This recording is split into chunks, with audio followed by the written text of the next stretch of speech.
So we're back now with Shruti Gottipati, who's editor-in-chief of Brut India. Actually, Shruti couldn't be with us today, so we've recorded a session. I think it's I don't know if everybody's familiar with Brut, but probably a lot in India, as the country actually is, a major destination for the success of Brut. And just a couple of days ago, they raised a new significant amount of money actually to intensify and enhance, deploy their presence worldwide. So I leave it to her, and I thank her in advance for having contributed to this first edition of Asia Loopers India. Thanks, Laure. I'm very happy to be here today. So I'm going to jump right in and share my screen with you. All right. So today I'm going to speak about using social media in India to build an engaged community. Now, before I start speaking about, this topic, I think you need a little bit of context of who we are to begin with.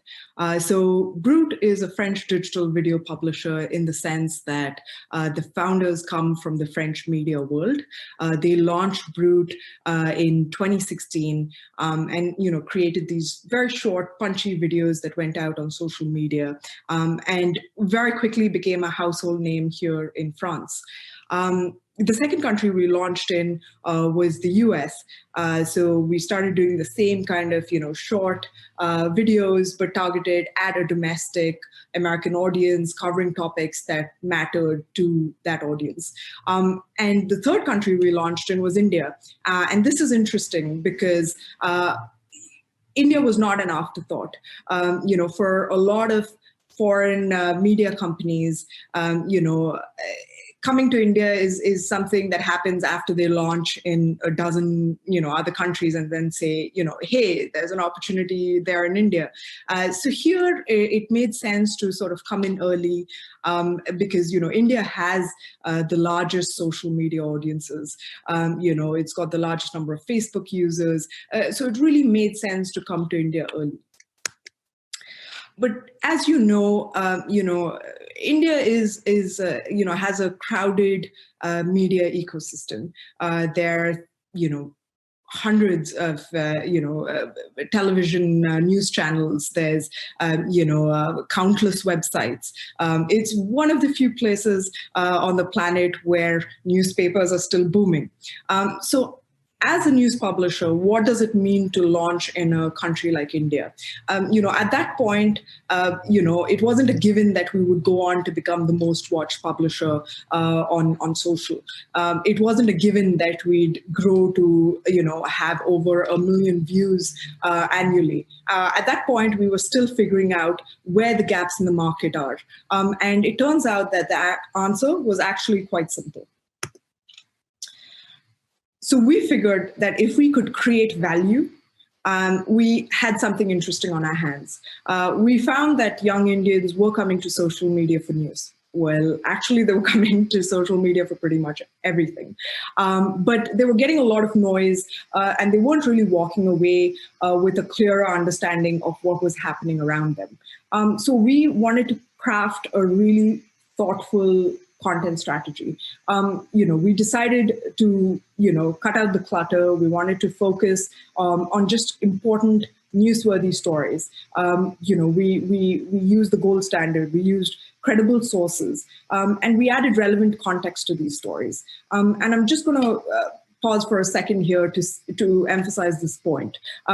There's no dearth of stories and information that people are being bombarded with.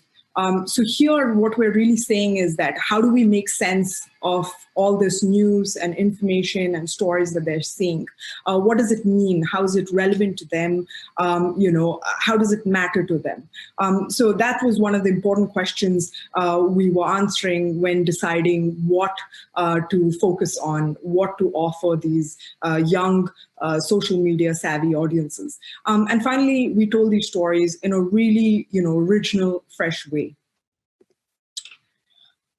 This content strategy really paid off, we within a span of months, actually, in 2018, we quickly became, just a few months after launching, we became the most watched English language news publisher on social media. We became the most watched on Facebook, quickly overtaking BMITS in the Indian media market. We then launched on all other major platforms as well, and soon became the most watched on Instagram. We launched on YouTube. When Snapchat came to India, we were one of their exclusive publishing partners when they decided to launch in the country. So we really grew very, very quickly, and that gap between us and our competitors has only been widening since then. So one of the things which was, the most gratifying perhaps for me was that this audience that we, built, these communities which we had developed, on these platforms came from, millennials and Gen Z. And this is really interesting because this was the demographic which had stopped consuming the news, or stopped consuming the news on traditional platforms, at least. They had stopped reading newspapers. They stopped, sort of watching television news. So it was really interesting that this audience, we then, sort of cultivated on the platforms, for Brut India. And so it was really interesting to see them come on board and engage with our content, on a daily basis. So one of the metrics which is really, really important to us is engagement. We don't see, we don't want to push out videos and, sort of just shove it in people's faces. We want them to want to watch us. We want them to stay on and watch the video, until the end. We want them to then share the video with their friends and families. We want them to comment or, engage with it. And so that's a really important metric for us. And as you can see, that's something we excel in on various platforms. Of course, viewership is also a really important metric. Here we've again benchmarked ourselves against digital native players, but also legacy publishers, really top-notch folks across the board. And we were able to sort of really gather a lot of eyeballs really with our content here. So how are we able to grow such an engaged community so quickly? And now this is a bit of a cliche, the quality over quantity, but it's really true for us. We wanted to really stay focused on doing a few things well, rather than trying to do everything, rather than trying to be comprehensive.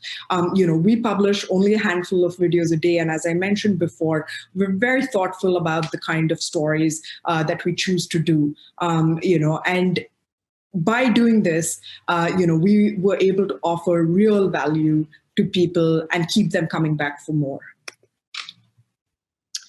One factor which I think I'd like to sort of take a moment to underscore is the importance of being authentic. We started now partnering with brands, and we're very thoughtful about the folks who we work with. We want to make sure that they have the same ethos that we do. Our audience trusts us, so it's our job to ensure that we're working with trusted partners who are credible and worthy of our audience's time and attention. We also want to make sure that for the brand collaborations that we have, we're applying the same rigor, that our audience expects of us from our journalism as well. So these stories have to be honest, they have to be truthful, they have to be fact-checked, they have to be compelling. That's really, really important to us. Being authentic means not also worrying too much about creating very stylized, very slickly produced work. I've realized the most important thing is to be able to tell a story, and people want to hear from different kinds of sources, but they don't care too much if it's a perfect studio setting that they're getting it. On the contrary, if they're just speaking to the camera and speaking from the heart, that's what audiences really actually end up valuing. So staying authentic is really an important part of our DNA. So what makes us a trusted third-party label? As I mentioned, our brand team, sort of ensures that the values that we have are, aligned with the clients that we choose to work with. We use data and insights to sort of come up with really smart and creative solutions. And as a result, we're able to produce authentic, mobile-first videos that, really resonate with our viewers. Another important value for us is transparency. We painstakingly explain to brands why it's really important, for instance, to have a handshake on social media. We make clear that, to audiences that there's a brand partnership involved for the stories that do have such a collaboration. We sometimes hear back from brands saying, are you sure that's a good idea? Maybe people won't watch the video if they know that it's the result of a partnership. But our data really demonstrates quite the opposite. Viewers don't really, they'll watch the video, they'll engage with the video as long as you're really upfront with them, as long as you're not trying to hide something and try to make it appear like it's something else. They value transparency and they reward it, and as a result, we see a really positive engagement with brands. They want to be able to see what the story has to tell, irrespective of whether it's a collaboration or not. So, here's one case study of a partner who we worked with. We did, more than a half dozen campaigns with them and generated close to 1 million views for each campaign, thousands of conversations for each of those videos, and really, this partnership really demonstrates what's possible, if we have a closely thought through, alliance. We really have something interesting to offer, our audience there, here, and which they ultimately enjoy.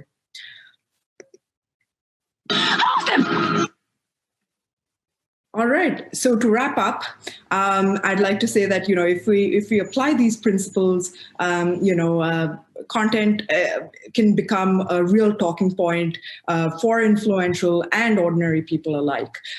We see our stories are routinely shared with by celebrities, by change makers, by newsmakers, and it's really interesting to see just ordinary folks sort of shared with their family and friends, and that's incredibly gratifying for us.